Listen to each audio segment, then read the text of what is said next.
Hello everyone. Very good evening, guys. A very good evening and welcome to Gradeup. My name is Abhishek Singh and I welcome you all in this really informative session, and that is a very crucial one also. That is Niti Ayog report on the connected commerce. All right.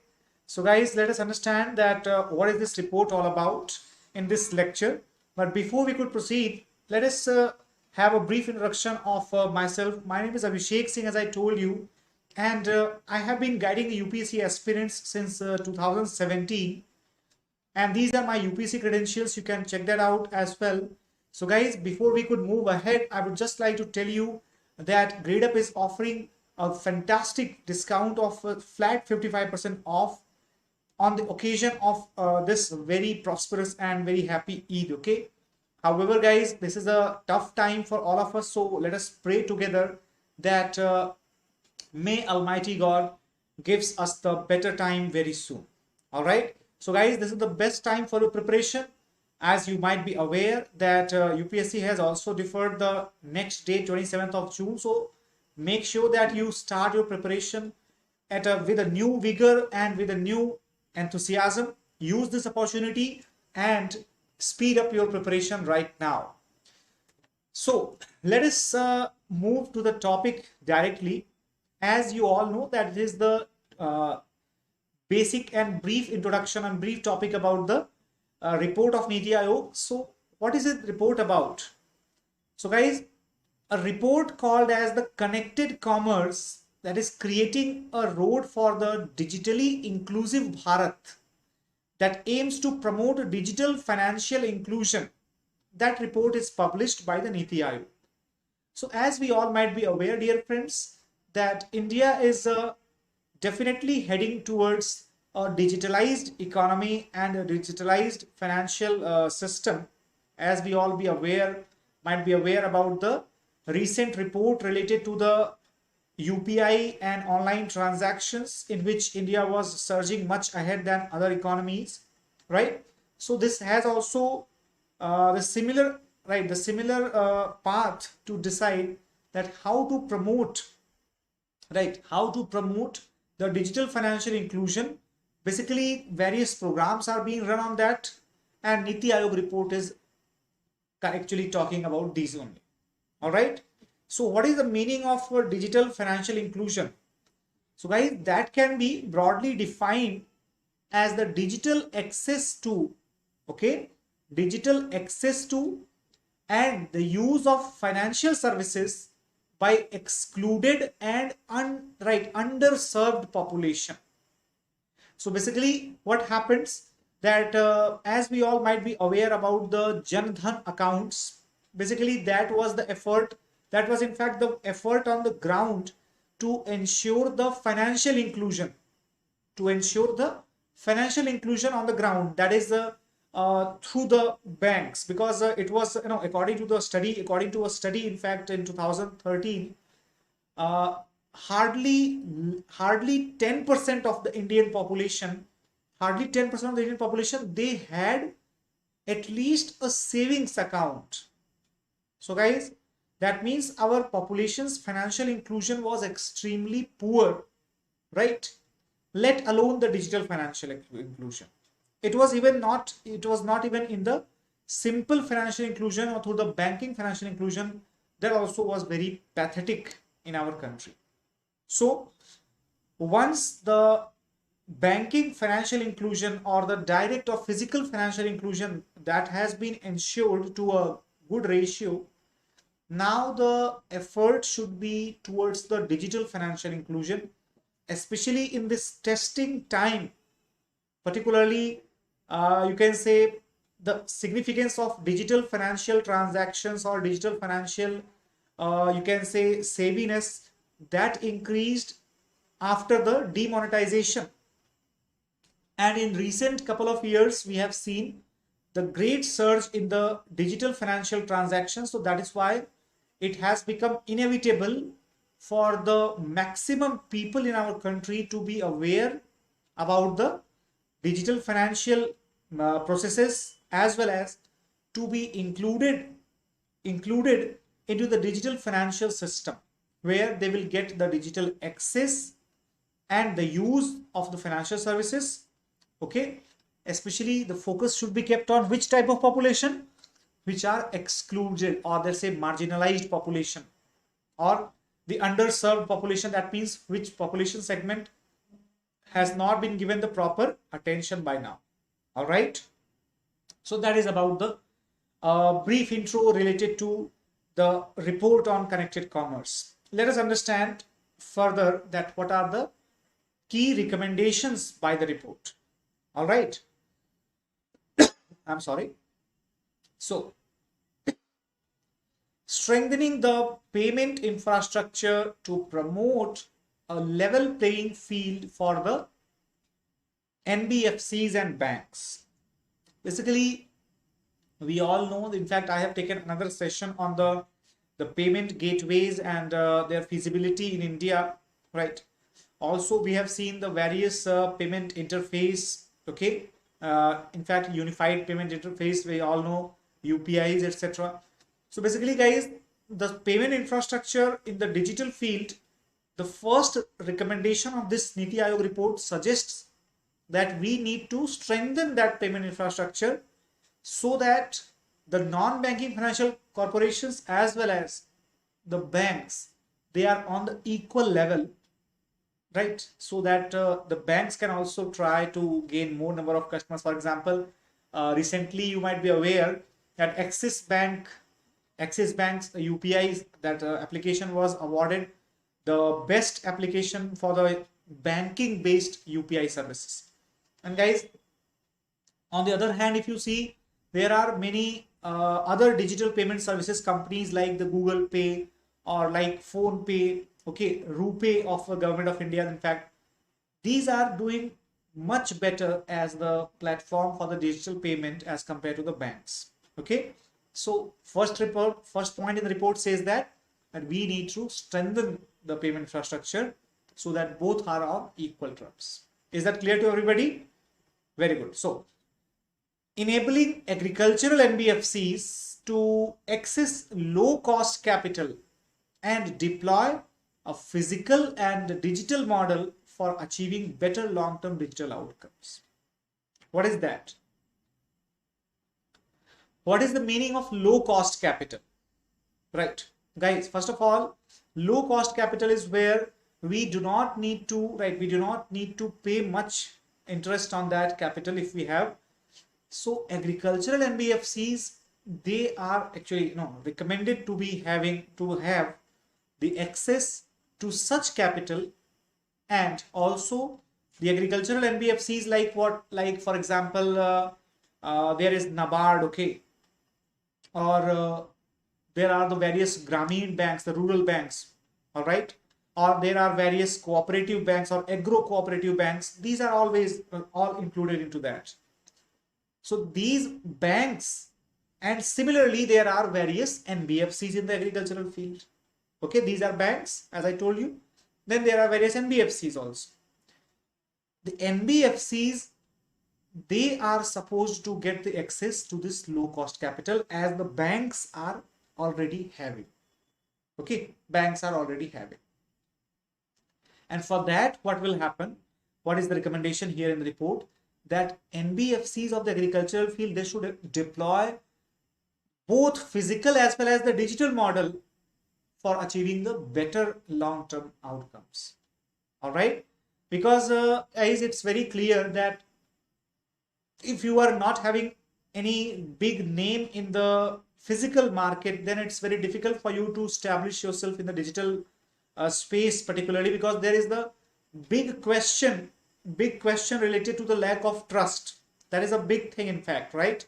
You might be aware that there are various fraudulent cases, etc., going on related to the UPI applications. Okay, so that's why it has been a tough challenge for the particular companies of the agricultural NBFCs to create a feather trust in that space where there are giant companies already playing. Now, leveraging the existing smartphones and contactless cards and aim for the interoperable and fully open system such as that of the London Tube. Guys, London Tube is actually a smart travel solution in the London metropolitan that provides a very transparent and very sustainable management, which is absolutely connected, interoperable, and completely open and transparent. So basically, the report of Niti Ayog suggests that the commercial activity, or say the commercial transaction activities, they should also be leveraged through the existing smartphones, because nowadays you can understand that those smartphones which support NFC, right? If you do not know what is NFC, go and check that what is NFC. You will understand that this is actually one of the most helpful features that smartphones are having right now.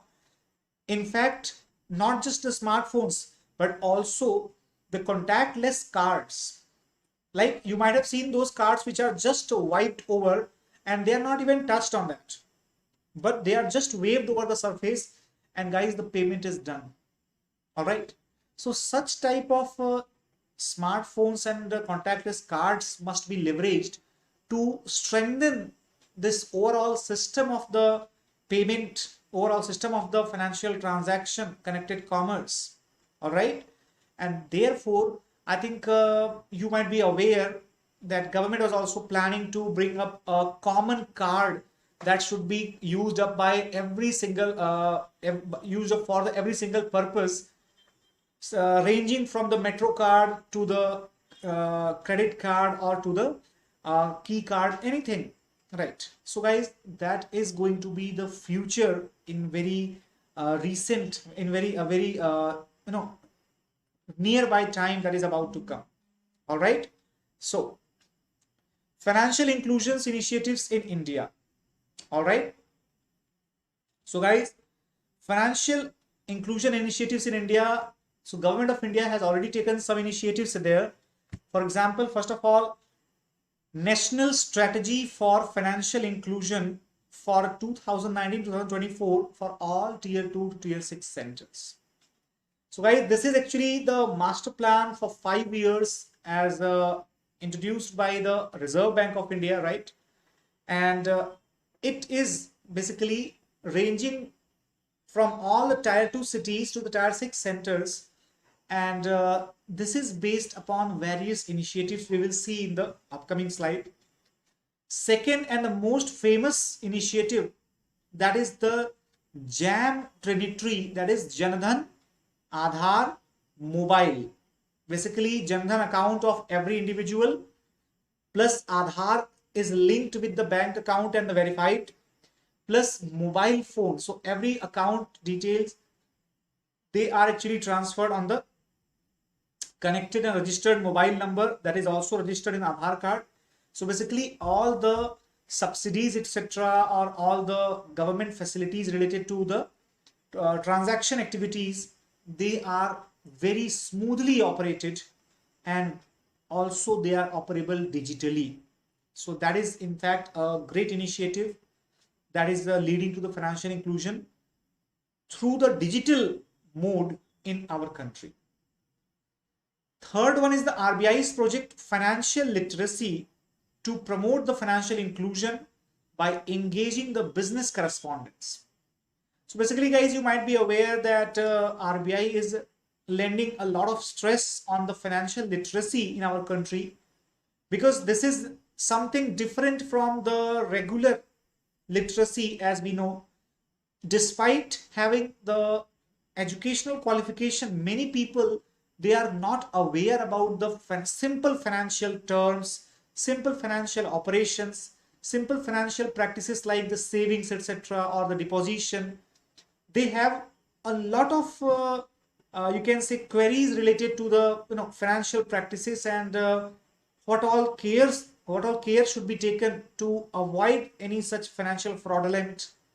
That is why RBI is having this project of financial literacy to promote the financial inclusion by engaging the business correspondents. All right. And the fourth one, that is a great initiative, that is the pocket money by SEBI for increasing the financial literacy among the school students. Basically guys, in our country, stock markets, which are in fact the most common source of investment for a citizen in the United States of America, in our country, hardly 3 to 4% people are aware, in fact, not aware, but they are actually investing in the market or actually trading in the market, right? So basically, SEBI is eyeing the school students to increase the tendency of savings, the right savings among the student. Okay, the pocket money by SEBI is the program that focuses upon increasing the financial literacy on one hand, and on the other hand, it also focuses upon increasing the tendency of savings and to make the students more proximal, more aware about the practices of savings, investment, trading, and the financial literacy by overall ways. All right. So I think it is clear to everybody that what are the major initiatives of financial inclusion in India. Guys, I have listed these 4 major initiatives, and talking about the RBI's program especially.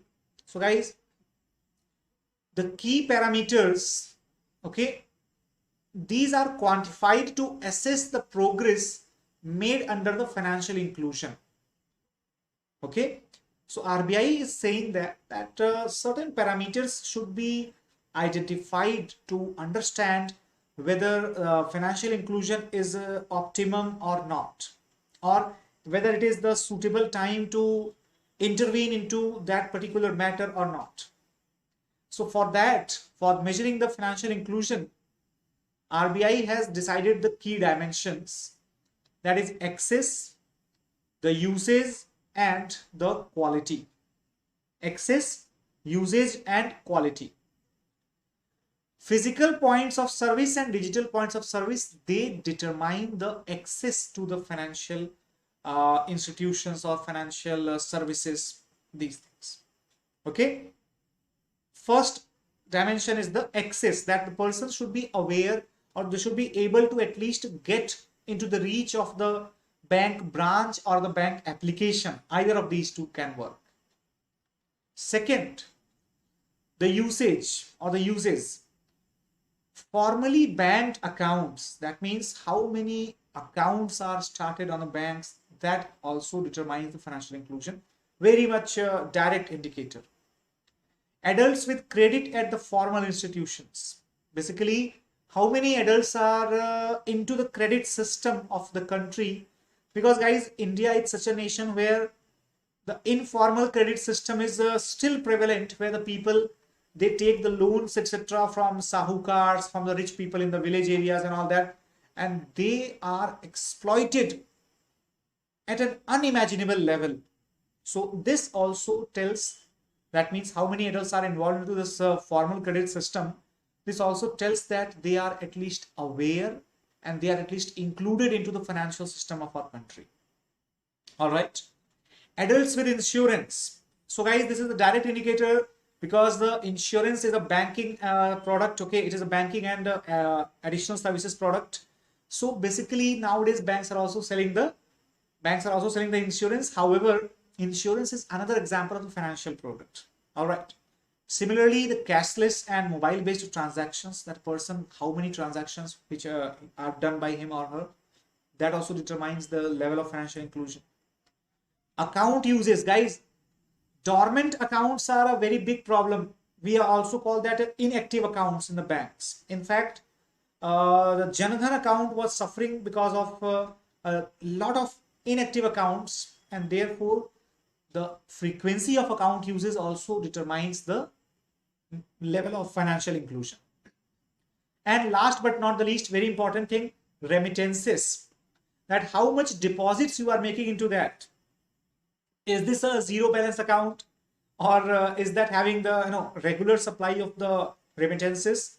That is also the indicator of financial inclusion. So guys, how many factors are included into the access? Just 2 factors. But how many factors are included into the uses? You can see 6 factors are included, and therefore the most important dimension to measure the financial inclusion, that should be the uses. And last but not least, that is the quality, that is the financial literacy and capability as well as the grievance redressal. Basically, these are the qualitative aspects which improve the service experience, improve the qualitative service experience of the consumers or the financial customers basically. And that is why these are also the key dimensions, because guys, quality, it impacts a retention ratio, right? That means how much time or for how long exactly the account is active in that bank, all these fundamentals. Okay, so guys, I hope that this short and accurate topic on the report of connected commerce, that was clearly understandable to all of you. And with that, I would like to inform you that Gradeup, right, is welcoming all of you to start your UPSC preparation journey with us. Here we are giving you the IAS 2021 crash course as well as the foundation program for 2022 and 23. We are also providing you the revision course of EPFO as well as the NCERT special courses. There you will get all these benefits. All right. So guys, join it before it's too late, and you can call on this number for any further guidance, or you can join it by yourself also. Just visit the website, select your plan. You can select any of these plans, 3 months, 6 months, or 9 months, or 24 months also. Apply the coupon. For example, today you have the coupon code EID, right? EID and 55. Okay, so that is the coupon code, right? I think we should just confirm that coupon code once again, guys, in the beginning itself. And you can apply that coupon code to get straight 55% off on the occasion of the Eid celebration, right? Then what all benefits are you going to get? So guys, you are going to get a lot of benefits, including the access to all the running and upcoming courses, structured study plan, expert faculty, best study materials, as well as the quiz, mock test, etc. So guys, call on this number and get yourself enrolled. These are your faculty members who will be teaching you different subjects, and you can also join us on the Telegram group. So don't delay, join us live there on Telegram and get study materials as well as the short notes. So guys, don't forget to like this video if you loved it. Don't forget to share this video with your friends as well, and don't forget to subscribe and hit the bell icon of the Gradeup IAS YouTube channel. So thank you so much everyone. All the best to all of you. Take care. Keep preparing well, because सही prep है तो life set है दोस्त. Thanks a lot.